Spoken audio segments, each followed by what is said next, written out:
세 번째인데요. 제가 이 말씀을 한 3, 4년 동안 묵상한 것 같아요.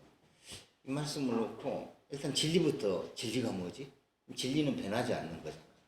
이 세상에 변하지 않는 게 어디 있어? 변하지 않는 것이 없는 게 진리야. 뭐 이런 말까지 할 정도로 세상은 참 많이 변하는데 변하지 않는 참 진리가 뭘까? 이거 고민 많이 했고요.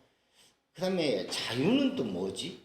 그리고 안다라는 건 뭐지? 이런 이제 단어 하나하나에 집중을 하면서 성경과 또 세상에 많은 또 지식들이 있잖아요. 감안하면서 진리를 알지 진리가 너희를 자유롭게 하리라. 그래가지고 참 많이 묵상했는데 한 10번은 나올 것 같아요. 이 부분 해가지고. 근데 이제 진리를 성경에서는 하나로만 설명하지 않거든요. 이렇게 저렇게 설명해요. 근데 결국은 사랑이에요. 예수의 십자가 사랑이 진리인데 그걸 이제 이렇게 저렇게 설명을 하는데 이걸 이제 제가 지금 요한복음을 준비 중에 있고요. 요한복음 바로 앞에 이제 좀 숫자를 공부해야 요한복음이 이해되거든요. 그래서 성경의 숫자를 준비하다가 우연찮게 이제 이거 한두 번만 하고 말해야지 싶었는데 이게 세 번째까지 하는데 조금 더 할 수도 있고요. 계속 이제 조금 더 전하고 싶기도 하고 이 부분에 대해서 그래서 일단은 오늘은 세 번째 시간으로 진리에 대해서 자유에 대해서 계속 고민하는 시간 가지겠습니다. 자, 일단은 진리는 하나님 말씀이다. 이제 이 부분 성경이죠. 그러니까 성경인데 하나님 말씀 이 성경은 창세기에 큰 그림이 그려져 있어요. 창세기 1장이 진짜 성경의 전체 큰 그림이고요. 이걸 시적 언어로 1에서 7일까지 시적 언어로 성경 전체를 표현해놓은 거고요. 창세기에 또 전체에 또 큰 그림이 있습니다. 이제 점진법이라고 그러는데 이렇게 하나로 보여주고 진리를 창세기 1장에서 보여주고 창세기 1, 2, 3장으로 또 보여주고 또 창세기 전체로 보여주는 거죠. 일단 창세기가 성경의 가장 처음 책이잖아요. 뭐 중요합니다. 중요하니까 처음 책인데요. 창세기의 히브리어 제목이 뭐냐 하면 우리 그 태초에 하나님이 천지를 창조하시니라. 이제 히브리어 책의 성경 책의 제목은 첫 글자가 항상 제목이 돼요. 그래서 태초에가 이제 창세기의 히브리어 제목이 되는 거죠. 이게 베레시트거든요. 베레시트 바라 엘롬 이렇게 되는데 베레시트가 이제 창세기의 히브리어로는 제목입니다. 이게 이제 70인역으로 헬라어로 번역이 되면서 제목이 바뀌어요. 헬라어로 번역이 되면서 자 그러니까 첫 글자를 제목으로 하긴 좀 그러니까 창세기 전체 주제에서 가장 중요한 게 뭔가를 찾아내요. 그 이제 70인역 제자들은 그래서 제목을 그걸 바꾸는데 제목을 뭐로 하냐면 톨레도트로 합니다. 이제 톨레도트인데 히브리어는 톨레도트인데 이걸 헬라어로 하면 제네시스예요. 우리 영어 제네그레이션 나오잖아요. 제네시스. 차 이름 있죠. 제네시스. 원래 기원, 태초, 족보 이런 뜻이거든요. 계보. 그래서 톨레도트가 족보예요. 족보. 이 족보를 창세기의 제목으로 정하는 거죠. 그게 이제 헬라어로는 제네시스가 되는 거고요. 자, 그러니까 창세기 70인역 헬라어 제목이 족보이듯이 창세기에서는 족보가 참 중요하단 말입니다. 그러니까 족보를 통해서 진리를 알 수 있는 거죠. 근데 족보 가만히 생각하면 우리 창세기 이제 다들 창세기는 읽어요. 성경 읽기 시작하면은 창세기는 좀 읽거든요. 나중에 레이기 가서 이제 덮어버리는데 창세기 출애굽기는 그래도 재밌으니까. 근데 창세기 읽다 보면은 누구는 누구를 낳고 누구는 누구를 낳고 누구는 계속 이것만 이어지잖아요. 족보들 보면.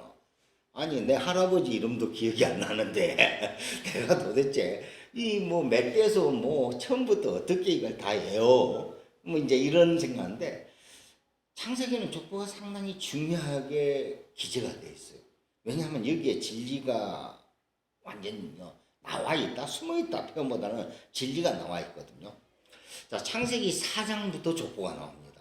3장의 사건이 이제 선악과 사건이 끝나고 나서 4장 가인과 아벨 이야기가 딱 시작되죠. 이제 아담과 하와가 에덴 동산에서 나오고 4장에 가인과 아벨의 이야기가 시작이 되고 나서 족보가 바로 나오게 되는데 선악과를 먹고 하나님 은혜 밖으로 떠난 뱀의 후손, 그러니까 가인의 후예 이야기 족보가 먼저 나옵니다. 항상 보면은 족보가 가인의 후예들이 먼저 나와요.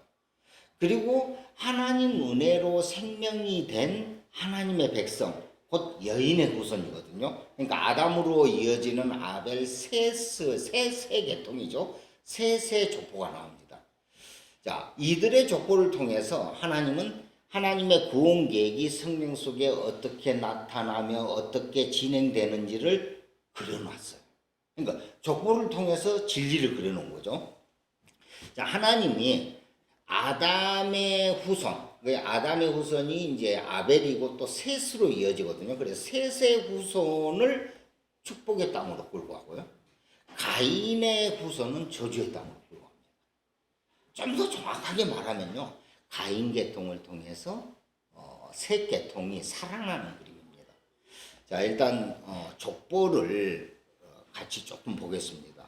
먼저 가인의 후손 족보가 4장 17에서 24절까지 나오는데요. 성경책 있는 분들은 직접 눈으로 한번, 왜냐하면 너무 길어서 다 읽지 않을 거거든요. 중간중간만 살짝 볼 건데 일단 눈으로 직접 찾으면서 읽으시는 것도 조금 괜찮습니다. 자, 창세기 4장 17에서 24절까지인데요. 22절까지만 일단 보겠습니다. 창세기 4장 17절입니다. 가인이 자기 아내와 동침하니 아내가 임신하여 에녹을 낳았다. 그때 가인은 도시를 세우고 그 도시를 자기 아들의 이름을 따서 에녹이라고 하였다. 에녹은 이랏을 낳고 이랏은 무후야벨을 낳고 무후야벨은 무드사멜을 낳고 무드사멜은 라멕을 낳았다. 라멕은 두 아내와 함께 살았다. 한 아내의 이름은 아다이고 또 한 아내의 이름은 실라이다. 아다는 야발을 낳았는데 그 장막을 치고 살면서 집짐승을 치는 사람의 조상이 되었다. 그의 아우의 이름은 유발인데 유발은 수금을 타고 풍소를 부는 모든 사람의 조상이 되었다. 또한 실라는 두발 가인이라는 아이를 낳았다. 그는 굴이나 쇠를 가지고 온갖 기구를 만드는 사람이다. 두발 가인에게는 나아마라고 하는 누이가 있었다. 아멘. 아멘. 자, 24절까지인데 22절까지만 볼게요. 자, 가인의 후예들, 가인 라인의 족보의 인물들은 보니까는 17절에 성을 쌓았어요. 그러니까 울타리를 치고 도시를 만들어요. 그리고 두 아내를 맞이합니다. 일부 다처제가 시행이 됩니다. 그리고 집 가축을 기르는 자, 집에 이제 우리 뭐 돼지나 소를 기르잖아요. 이 집 가축을 기르는 자의 조상이 되고요. 21절에 보니까 수금과 통소 등 음악을 합니다. 22절에는 구리와 새로 기구를 만드는 대장장이가 됩니다.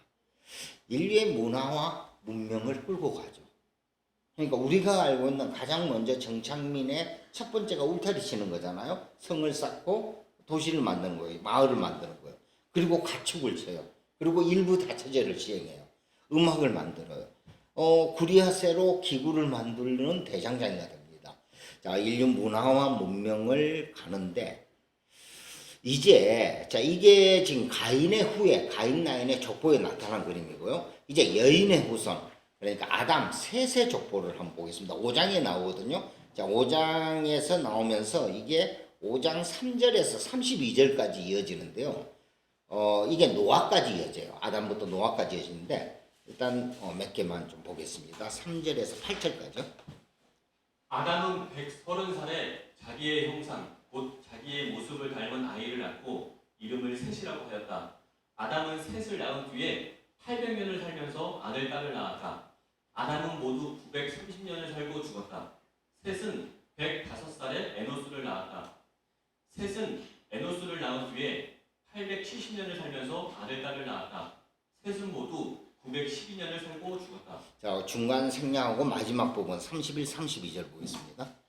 라멕은 모두 777년을 살고 죽었다. 노아는 500살이 지나서 셈과 함과 야벳을 낳았다. 아멘. 네. 자, 중간 생략한 부분도요. 보시면 이름만 바뀌고 내용은 동일해요. 누가 누구를 낳고 몇 살까지 살다 죽었더라. 계속 이것의 연속입니다. 그러니까 아담 셋의 족보에는 전부 다 이런 내용이에요. 누가 누구를 낳고 몇 살까지 살다 죽었더라. 별다른 특징 없이 그냥 살다 죽었더랍니다. 자, 족보를 보면은 세상을 만들고 세상을 움직이고 세상의 중심은 누구냐면 가인의 후예들입니다. 아담 셋의 후손들은 그저 살다가 누구를 낳고 죽었더라로 끝납니다. 자, 이왕 족보를 보는 김에 조금 더 보겠습니다. 창세기 10장, 11장에도 홍수 이후에 노아의 저 세 아들이 있는데 셈과 함과 야벳인데 셈은 말 그대로 아담 셋의 족보고요. 하나님의 자녀 백성들의 족보고 함과 야벳은 가인의 후예로 나타납니다.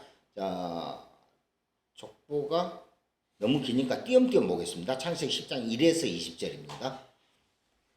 다음은 노아의 아들들의 족보이다. 노아의 아들은 셈과 함과 야벳이다. 홍수가 난 뒤에 그들이 아들들을 낳았다. 야벳의 자손은 고멜과 마곡과 마대와 야완과 두발과 멜셋과 디라스이다. 함의 자손은 구스와 이집트와 라비아와 가나안이다. 구스는 또 니므롯을 낳았다. 니므롯은 세상에 처음 나타난 장사이다. 그는 주께서 보시기에도 힘이 센 사냥꾼이었다. 그래서 주께서 보시기에도 힘이 센 니므롯과 같은 사냥꾼이 일하는 속담까지 생겼다. 그가 다스린 나라의 처음 중심지는 시날 지방 안에 있는 바빌론과 메렉과 아깝과 갈레이다. 그는 그 지방을 떠나 아시리아로 가서 니느웨와 르호보디과 갈라를 세우고 가나안은 마단을 시돈을 낳고 그 아래로 헷과 이유는 생략하겠습니다. 자, 이게 20절 1절에서 20절까지인데 띄엄띄엄 봤는데요.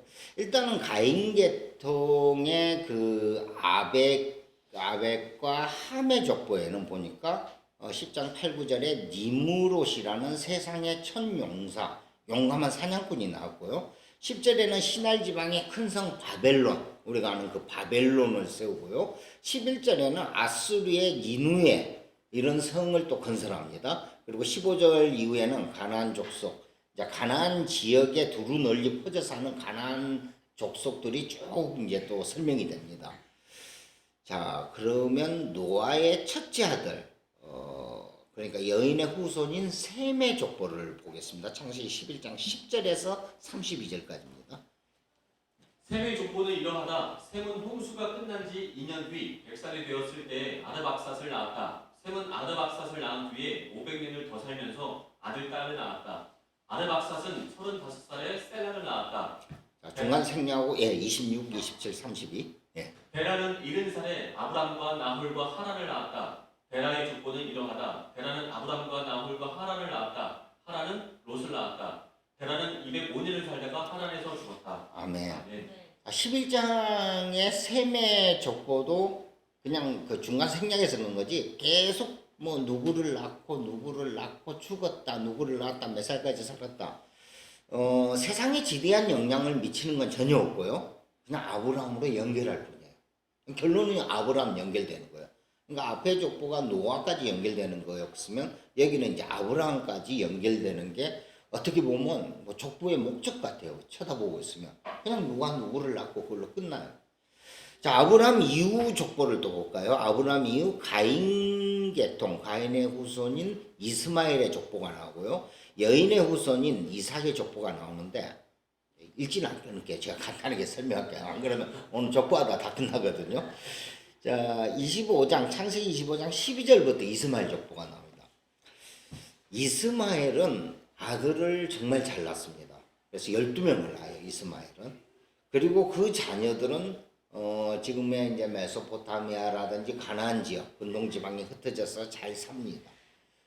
그런데 이삭은 이제 어떻게 되냐면은 40세에 겨우 장가를 들어요. 이제 이삭의 족보가 나오는데 40세에 겨우 장가를 들어서 리브가를 통해서 아이를 낳는데 낳아야 되는데 리브가가 임신을 하지 못해요. 그래서 겨우 하나님 은혜로 임신을 했는데 태중에 쌍둥이, 그게 이제 야곱과 에서죠. 야곱과 에서를 낳습니다. 그러니까는 여기도 극명하게 차이가 나요. 가인 계통의 이스마엘 후예들은 더 많이, 자녀도 뭐 12명 낳고요. 또 좋은 땅에서도 살아가고요. 막 이렇게 후손이 번성한데 여인의 계통인 이삭은 겨우 2 아들을 낳고 그리고 또 이리저리 뭐 쫓기다시피 살아요. 이삭의 그 삶을 보면은 여기 갔다 또 이 애국까지 또 내려갔다 오고 이러잖아요. 자, 이제 이삭의 두 아들 가인 계열의 에서와 하나님 백성인 야곱의 족보를 보면 또 여기서도 극명하게 갈립니다. 창세기 36장에 에서의 족보가 나오는데요. 이제 에서 곧 에돔의 족보는 이러하니라면서 36장 전체에 쭉 차지해요. 거기 31절에 보면 이들은 이미 왕과 도성을 가지고 있습니다. 그러니까 야곱의 후예들이 애굽에서 노예 생활하는 동안에 에서의 후예들은 정말 떵떵거리면서 잘 살았다는 거죠. 자, 야곱이 라반 집에서 도망쳐서 가나안에 돌아올 때 에서가 마중을 나옵니다. 야곱이 온다길래 400명의 장정을 데리고 마중을 나와요. 이게 창세기 33장 1절에 기록되어 있거든요. 그러니까 400명을 데리고 야곱을 딱 마중 나오는데 에서는 이미 그때 대단한 부와 세력을 가지고 있었습니다. 야곱이 삼촌 집에서 가져온 것이 에서하고 비교하면 그냥 세 발의 피도 안 되는 거예요. 아주 작아요. 근데 사실 야곱은 그것마저 뺏길까봐 막 전전긍긍하는데 에서는 그 이상의 거부였고요. 또 어떻게 내용적으로 보면 별 관심도 없었어요. 왜? 내가 가진 게 많으니까. 동생 그 삼촌 라반 집에서 뛰쳐나오면서 조금 그 가지고 오는 그 양떼들 쳐다보지도 않죠. 그러니까 가인의 후예들은 가인 계통, 가인 라인은 세상에서 번영을 구가합니다. 자손도 많고요. 물질도 많고요. 세력도 크고요. 성을 쌓고요. 가축을 치고요. 대장장이들이 되고요. 음악을 되고요. 세상을 이끌어가요. 그러면서 그들은 성경에서 끊임없이 하나님의 백성, 여인의 후손 라인들을 핍박하고 구속 역사를 가로막는 역할을 합니다. 반면 여인의 후손 계통의 족보를 보면은 세상에서 뛰어난 게 하나도 없어요. 질이 멸면하고 못났고 그냥 살다가 죽습니다. 그런데 딱 중요한 게 있어요. 아들을 낳아요. 아들이라는 표현은 좀 그런데 후손을 낳는다라는 거죠. 아주 미미하게나마 그 생명이 연결되는 거예요. 계속 연결됩니다. 그들은 하나님께 뿌리를 두었고요. 하나님의 구속 사역에 동참합니다. 그리고 성경을 이걸 합니다. 오히려 이것이 진짜 축복임을 보여주면서 계속 그 이야기를 진행해 나가죠. 그래서 노아, 그래서 또 아브라함 연결되고 결국 그게 이제 예수 그리스도까지 연결이 되는 거죠. 자, 족보 이야기를 지금 이제 전체적으로 했는데요. 이걸 이해하려면 아담의 둘째 아들, 그러니까 아담의 첫째 아들이 가인이거든요. 둘째 아들이 아벨인데 이 가인과 아벨 관계를 보면은 이 두 라인이 조금 이해가 됩니다. 왜냐하면 이제 아벨은 예수 그리스도를 계시하고 있을 뿐만 아니라 그분과 연합한 우리 하나님의 백성, 우리의 모습이 그려져 있거든요. 자, 창세기 4장에서 이제 하와가 아들을 낳습니다. 첫 아들을 낳는데 첫 아들이 가인이거든요. 그런데 이제 하와 아담은 생각하기로 창세기 3장 15절에 하나님이 약속하신 그 약속이 있었어요. 하나님이 약속한 여인의 후손이 있었거든요. 그래서 가인을 낳았을 때 이제 이게 여인의 후손, 뱀의 머리를 밟을 여인의 후손이다, 메시아다 이런 생각으로 가인을 낳고 이름을 가인이라 적었어요. 그런데 가인이 보니까 여인의 후손이 아니었던 거예요. 방금 봤듯이 이제 족보를 한번 쭉 훑어보니까 가인은 여인의 후손에 반대하는 뱀의 후손의 그 계통이거든요. 자, 분명히 하나님은 여인의 후손을 낳게 될 것이라고 하셨는데 그래서 아담과 하와는 그렇게 기대하고 가인을 바라봤는데 가인은 여인의 후손이 아니었던 거예요. 하나님은 왜 바로 칭찬을 주지 않았을까요?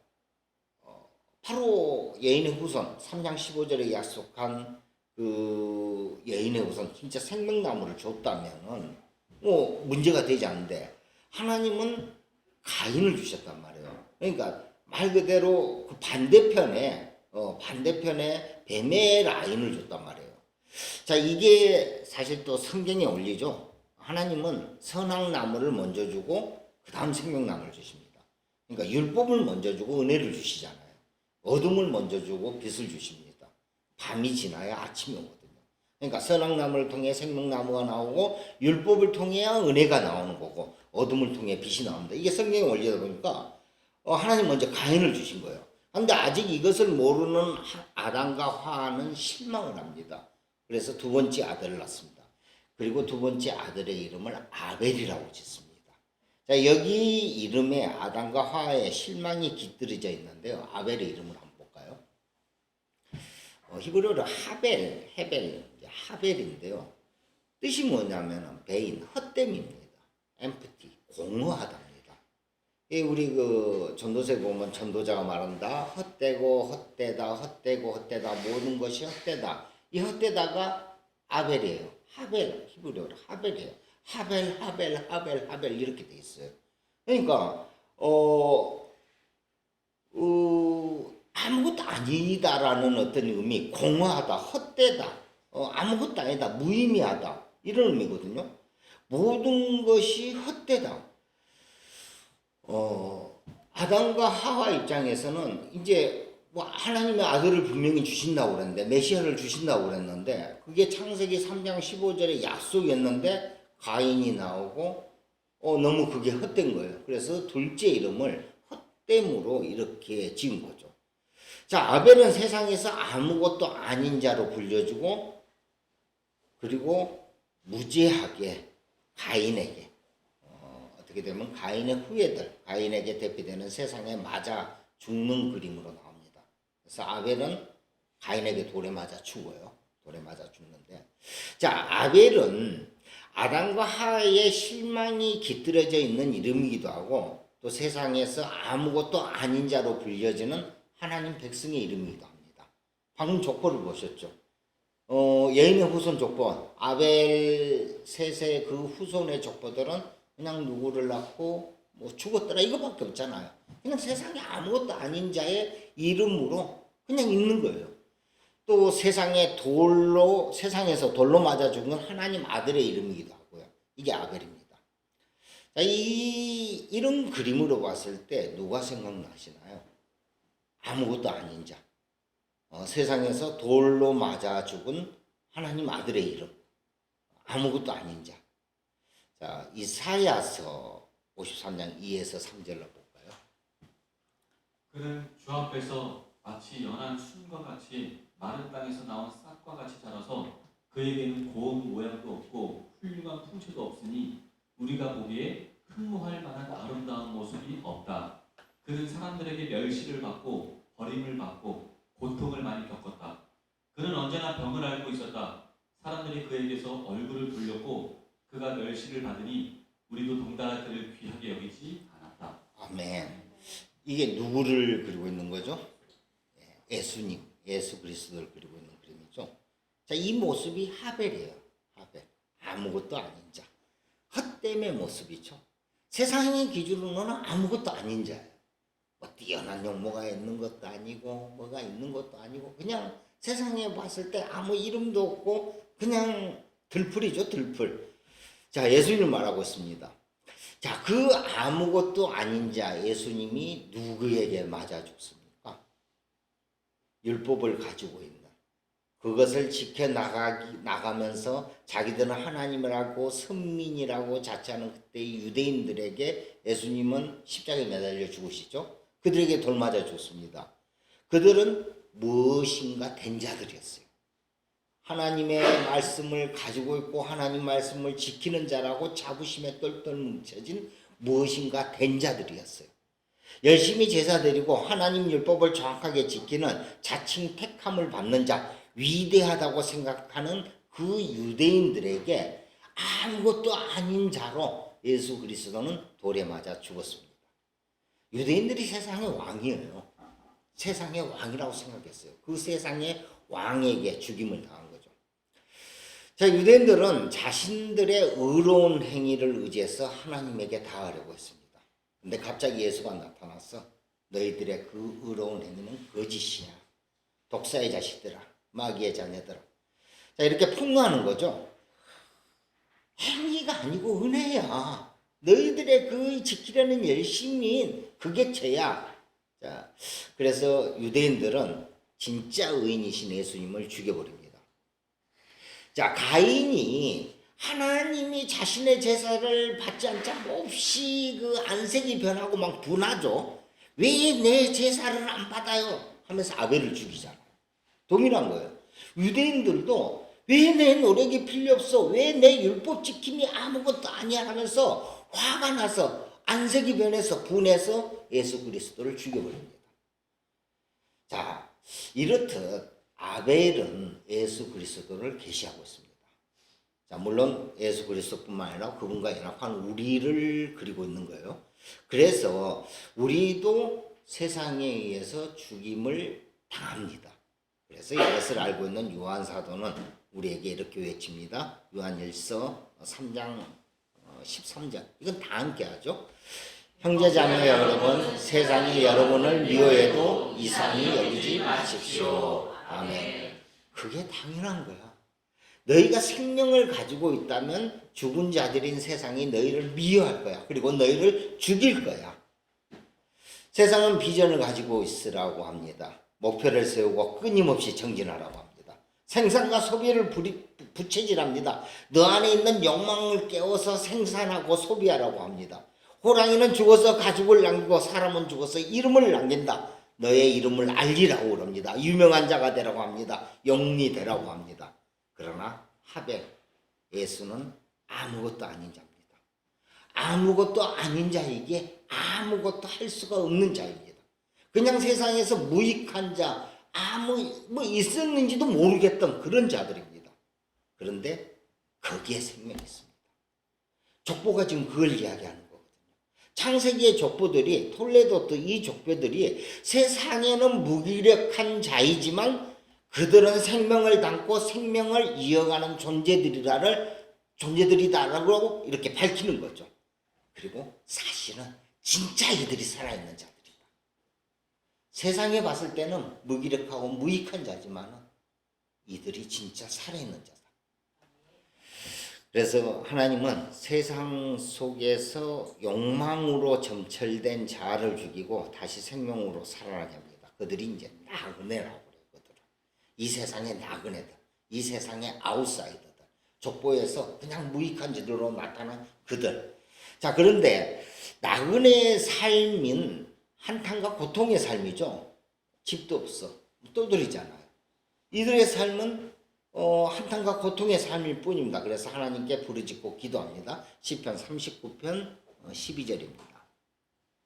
주님, 내 기도를 들어주십시오. 내 부르짖음에 귀를 기울여 주십시오. 내 눈물을 보시고 잠잠히 계시지 말아 주십시오. 나 또한 모든 주님과 더불어 살아가는 그리스도이기 때문입니다. 아멘. 사실 이게 우리 족보의 정리거든요. 그러니까 하나님 백성 라인의 그 족보들은 다 이런 모습이에요. 그냥 세상을 떠다니는 길순과 나그네로 살아갑니다. 조상 때부터 그랬어요. 계속 이렇게 살아갑니다. 우리가 이 세상에서 힘들게 살 수밖에 없는 이유, 자신의 욕망으로 사는 것이 아니라 하나님 말씀으로 살기. 우리는 모든 조상들, 족보에 나오는 그 선조들처럼 떠돌면서 주님과 함께 살아가는 나그네들이기 때문에 유대인처럼 시간 맞춰 기도하는 게 아니라요. 그냥 삶에서 기도가 절로 나오는 인생이기 때문에 그래요. 기도해라 하지 말아도 필요 없어요. 그냥 절로 튀어나와요, 내 삶이. 왜? 매일 고난과 나그네들의 삶이 그렇잖아요. 이게 하나님 백성의 삶이에요. 가인의 후예와 아담 후에는 이렇게 극명한 차이가 납니다. 자, 그런데 여기서 끝나면 너무 슬픈 이야기죠. 여기서 성경이 끝나버리면 너무 슬픈 이야기예요. 너희는 이 세상에 무익한 존재로 그냥 이름도 없이 살다가 죽는 그런 존재들이야. 너무 무익하잖아요. 그래서 우리 하나님은 아담과 하에게 가인에게 죽임당한 아벨 대신에 다른 씨를 주십니다. 하나님께서 여인의 후손의 그림자로 왔다가 그냥 가인에게 돌에 맞아 죽은 아벨 대신에 셋을 주는 거죠. 그래서 셋을 여인의 후손 계통에 임명합니다. 그래서 가인, 아벨, 셋인데요. 아벨이 죽고 아벨 자리에 셋이 대신 들어가는 거죠. 자, 아벨이 죽고 셋이 여인의 후손으로 등장합니다. 이것을 부활이라고 합니다. 다시 살아남이죠. 아벨이 죽어서 셋으로 살아나는 것이죠. 아무것도 아닌 허무, 공허, 텅 빈 아벨이 죽고 셋의 이름이 의미가 대신한 자, 고정된 자, 기초, 토대 이런 의미거든요. 이런 이름을 가진 셋으로 살아나는 거죠. 그래서 가인과 아벨 셋의 이야기는 예수 그리스도의 십자가 죽음과 부활 이야기와 동일한 이야기입니다. 창세기 4장의 그 얘기가 예수 그리스도의 십자가 죽음과 부활로 그려지는 거죠. 그래서 히브리서에서 신약에서 계속 아벨을 의인이요 선지자라고 부르는 거예요. 그 아벨의 이야기가 예수 그리스도와 연합한 우리 성도들의 이야기도 하고요. 자, 족보를 통한 진리를 정리한다면요, 이거죠. 가인의 후예들은 세상에서 잘 나갑니다. 그리고 세상의 문화와 문명을 이끌어갑니다. 그들은 성공, 출세, 돈, 인기를 추구하라고 합니다. 셋의 후예들은 하나님의 백성 계통이잖아. 이들은 성공, 출세, 돈, 인기가 아니고 사랑하고 자비하고 긍휼하고 온유하고 용서하라고 합니다. 그래서 모든 성도는 세상의 기준에 보았을 때 무기력하고 아무것도 아닌 자들인 거예요. 세상에 보면 아무 가치 없거든요. 사랑이 뭐 필요해? 돈이 중요하지. 그런 얘기 많이 하잖아요. 결혼 앞에 드는 자녀 보고, 야, 사랑이 밥 먹여주니? 돈이 중요해. 집 안 보고 직장 봐야지, 수입 봐야지. 자비, 용서가 뭐 필요해? 그럼 너 굶어 죽어. 세상은 성공, 출세, 돈, 인기를 열심히 추구하라고요. 하나님의 백성들은 사랑, 자비, 긍휼, 온유, 용서를 추구합니다. 세상에 봤을 때 아무 무익한 존재들이에요. 그런데 이게 진짜 중요한 인간의 삶 아닌가요? 이게 진짜 하나님이 계획하신, 또 하나님 안에 있는 진짜 인간의 삶의 모습이죠.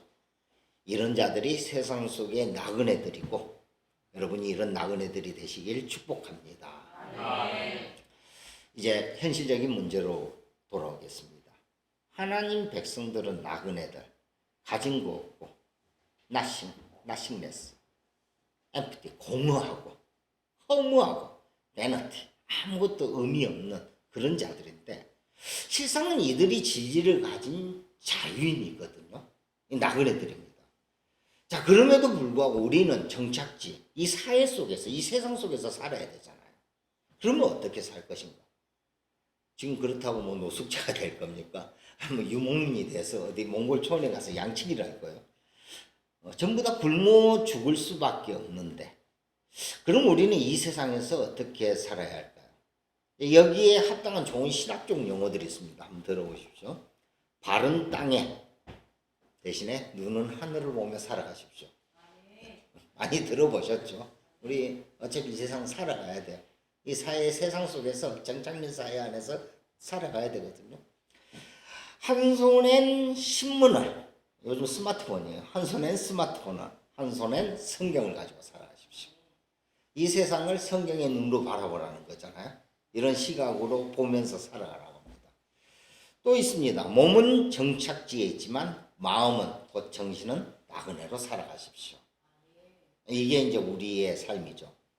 선악과를 통해서 생명나무로 가듯이, 율법을 통해 죄를 알고 은혜로 가듯이, 가인 계통의 가인의 후예들과 이 세상 속에서 정착생활을 통해 이 세상의 허상을 알고 결국 나그네인 하나님 백성의 삶으로 가라는 말이죠.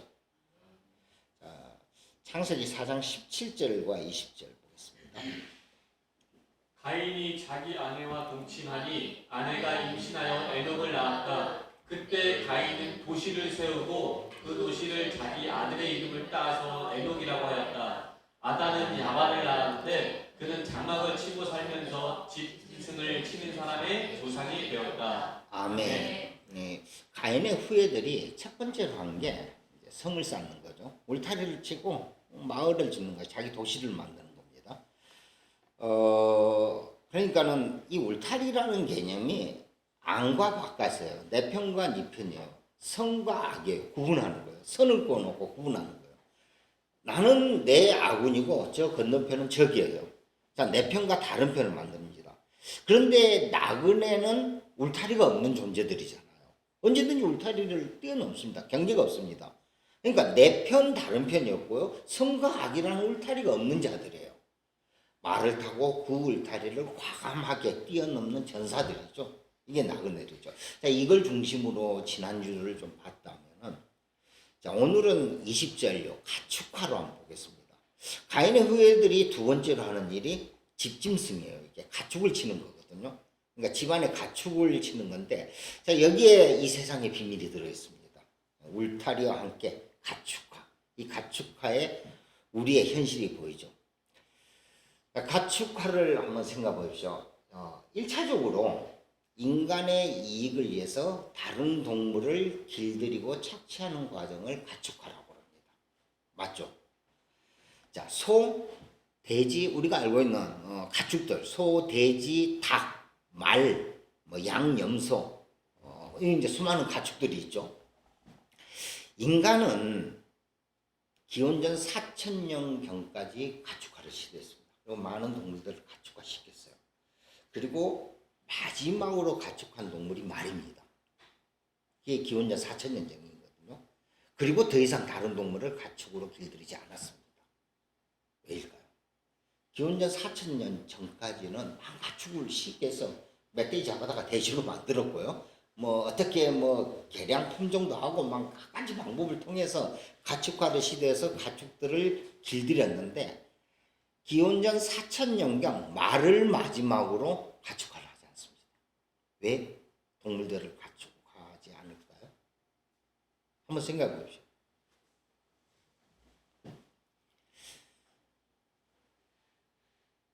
동물보다 동료 인간을 가축하는 것이 더 효과적인 걸 알아버렸거든요.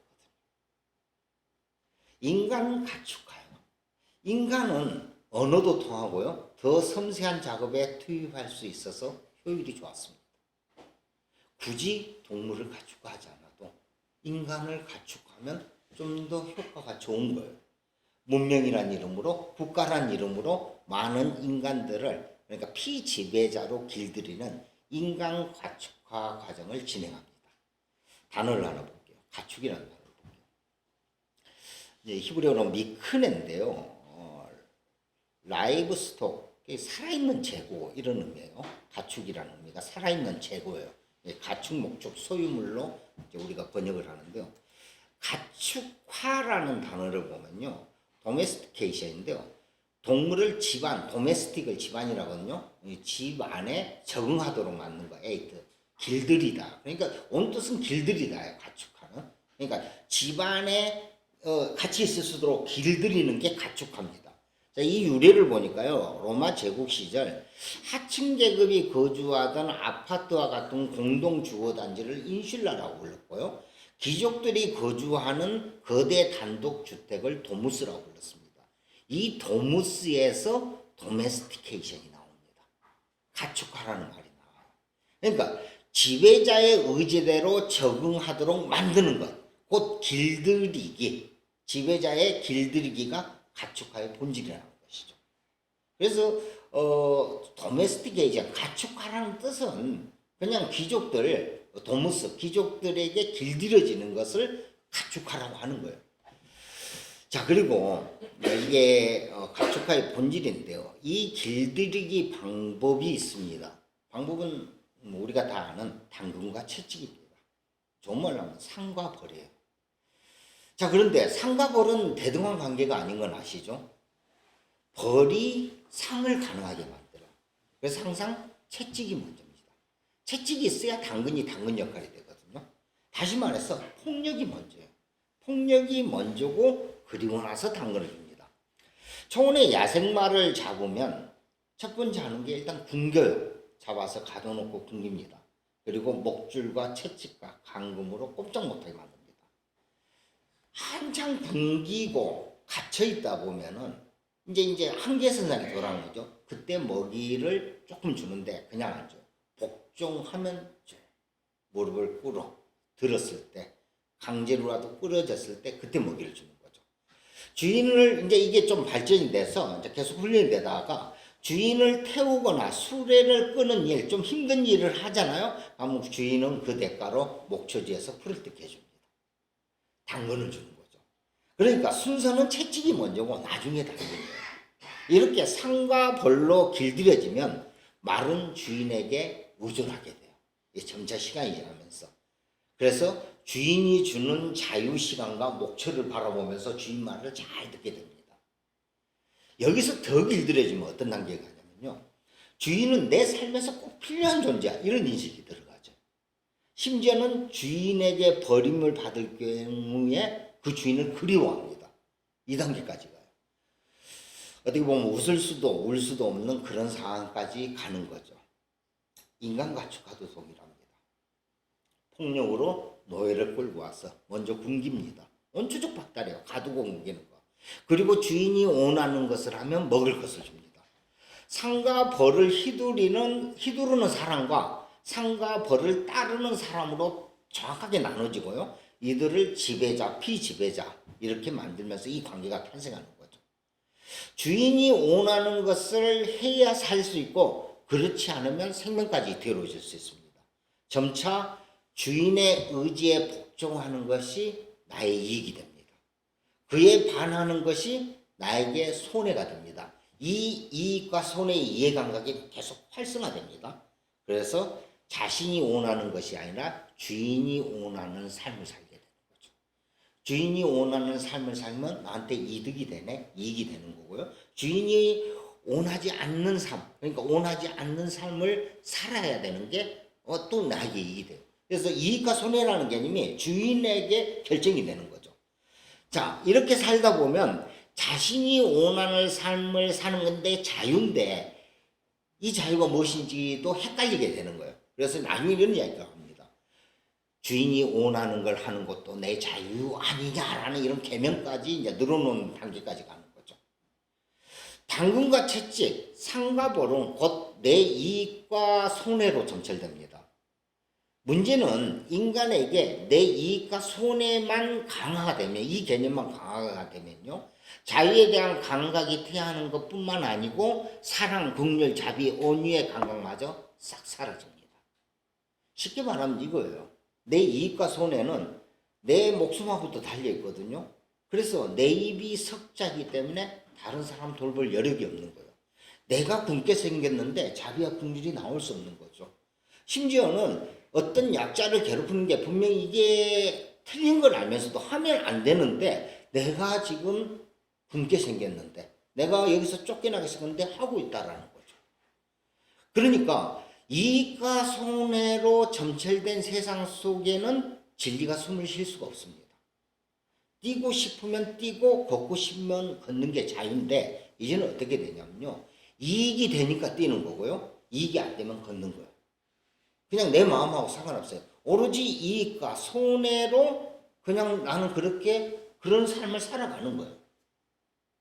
마침내 인간이 동물보다 못한 상태에 이르는 거죠.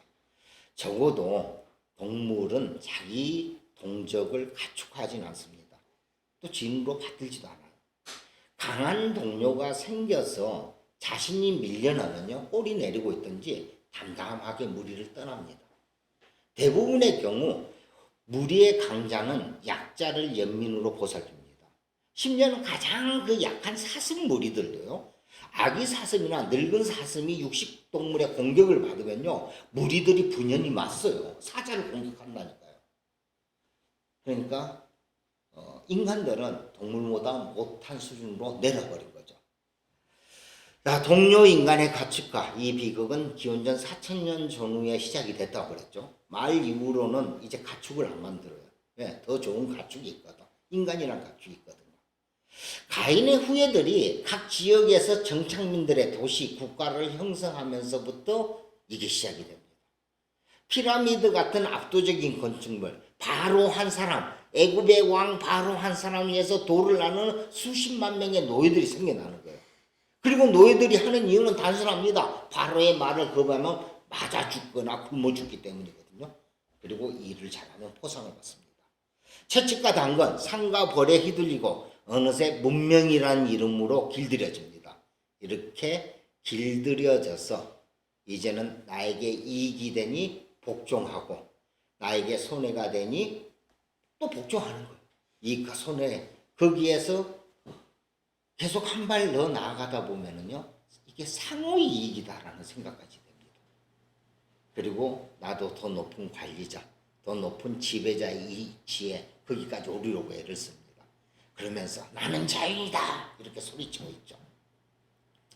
자, 여러분, 가축화 과정은 당근과 채찍, 곧 상과 벌입니다.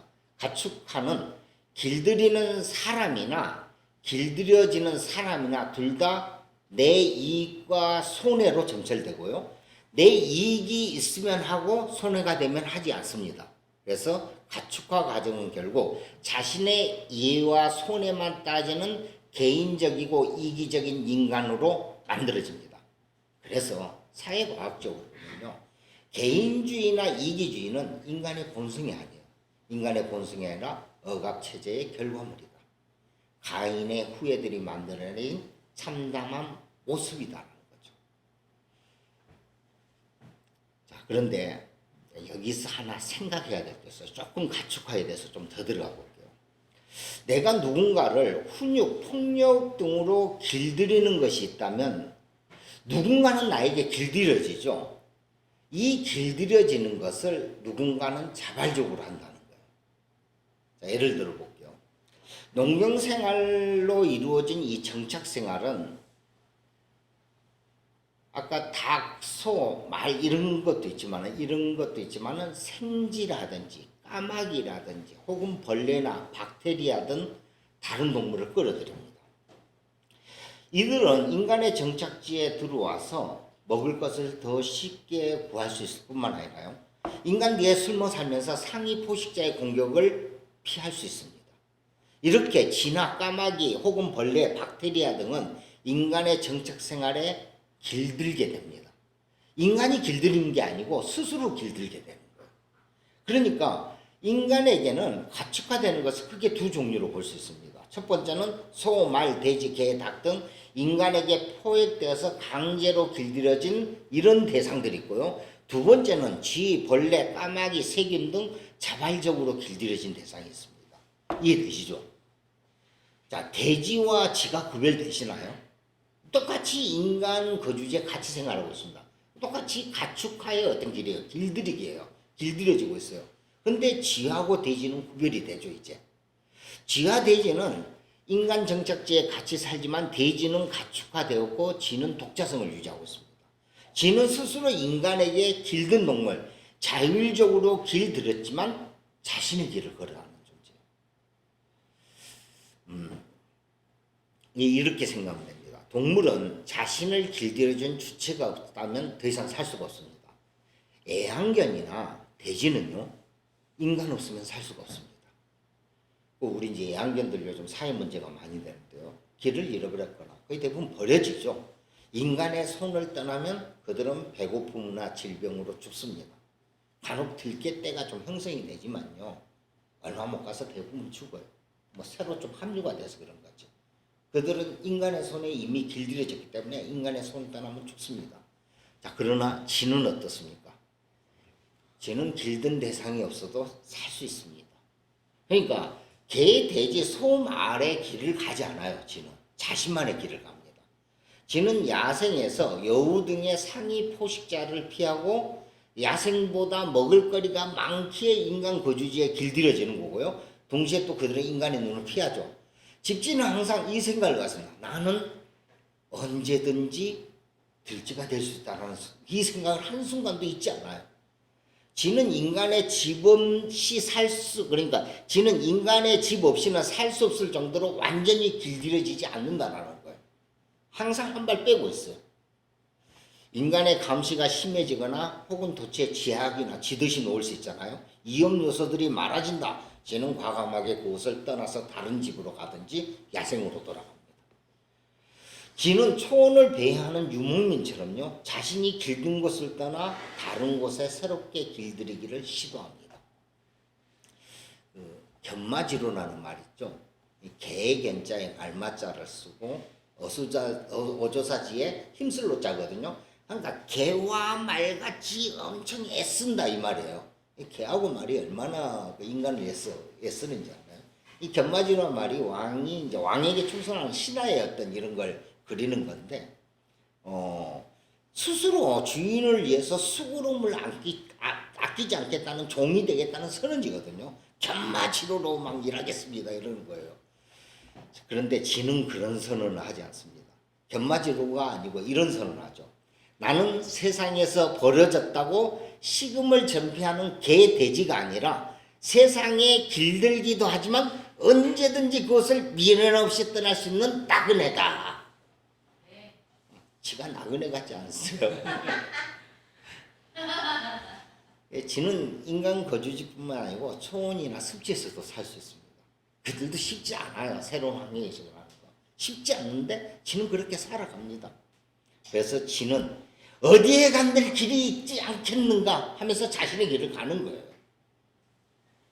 자신감을 필요할 수 있는 당당한 존재. 여러분에게 한번 물어보겠습니다. 여러분은 이렇게 이 세상 속에서 당당한 존재입니까? 네. 할렐루야.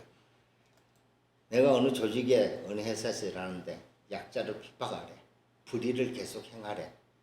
그러면 그때 어디에 또 무슨 일을 하든 길이 있지 않겠는가 하면서 당당하게 걸어갈 수 있는 그런 존재들이시냐고요. 네. 아멘. 네, 전문가 선생님이 저번에 이야기했을 때 50년 가까이 하던 일을 버리시더라고요. 그리고 과감하게 자기의 한 30년 넘게 자기 성인 돼서 계속 그 유통 쪽 일을 딱 지워버리고요. 지금 일을 준비하셨어요. 그 얘기 들으면서 대단하시다. 50대가 넘어서 그 일하기가 쉽지 않는데 자기 길이잖아요. 지금까지 걸어왔던 거잖아요. 그런데 과감하게 이게 아니다 싶으면 바로 터나는 거예요. 여기 많이 계십니다. 이 정도 되시면 이 세상 속에서 자연입니다. 이 세상 속에 나그네들인 거죠.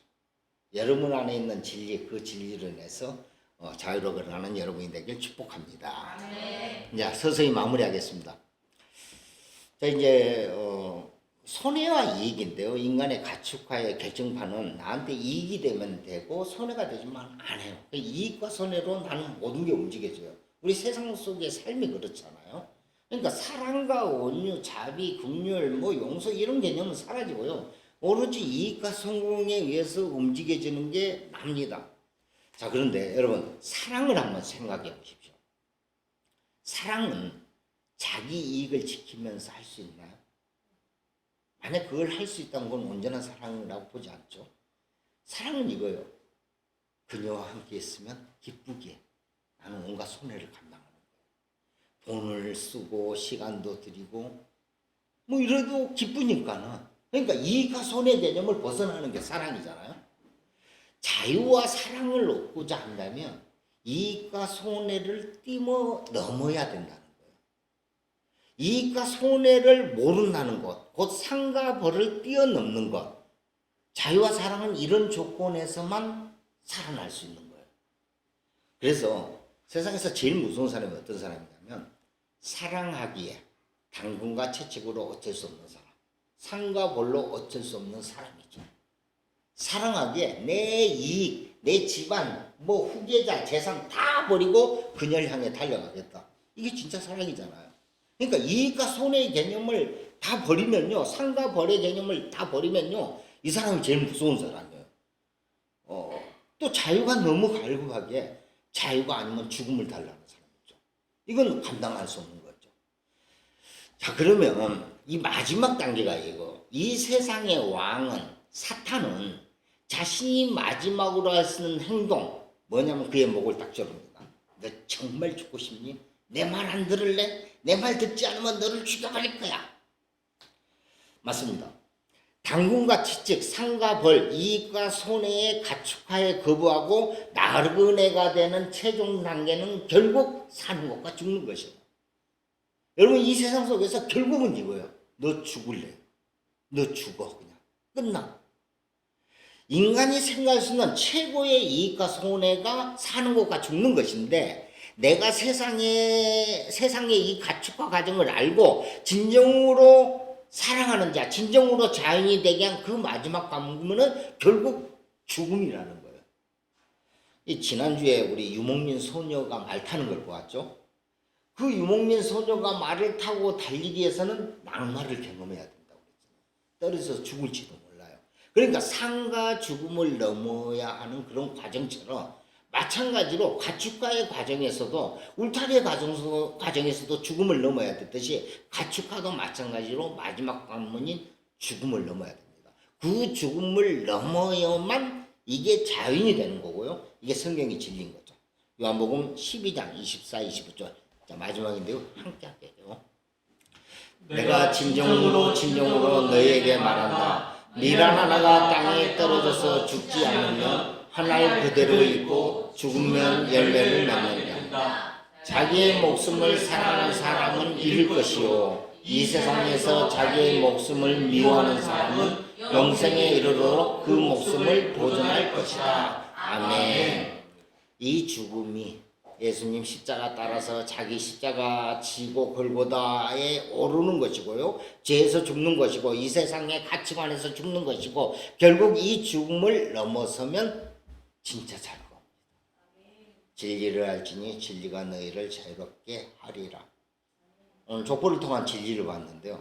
이 가축과에서 우리가 벗어나면은 자유로워집니다. 제가 성경을 아무리 연구해 봐도요. 십자가 죽음에는 답이 없어요. 그러니까 십자가 죽어야 자유도 있고 사랑도 있는 거예요. 십자가 죽음 없이 자유 사랑 없습니다. 그러니까 죽으면 죽으리라. 예수님의 십자가 길 외에 다른 길은 없습니다. 지난주 수요일날 세례에 대해서 설교하시던데 세례가 죽음이거든요. 우리 의식이잖아요. 물속에 팍 들어가서 숨이 끊어지는 거예요. 죽었다가 다시 부활하는 그림이거든요. 다시 팍 하면서 살아나는 거예요. 하면 새 인간이 된 거예요. 이걸 거듭남이라고 그러고요. 이걸 세례라고 그래서 기독교에서는 세례 의식이 엄청 중요해요. 네가 세상에서 죽었니? 이렇게 죽어야 돼? 이 의식을 통해서 나를 확증하는 거죠. 그래서 나는 그리스도로 다시 살아났다. 그리스도 안에 있는 인간이 됐다. 올해 세례 안 받으신 분들 꼭 세례 받으시고요. 사랑하는 성도 여러분, 이 세상에서 헛된 페너티 아무것도 아님의 아벨 우리 주 예수와 함께 죽고 다시 토대 기초가 되는 셋으로 진리 안에서 자유함으로 부활하실 축복합니다.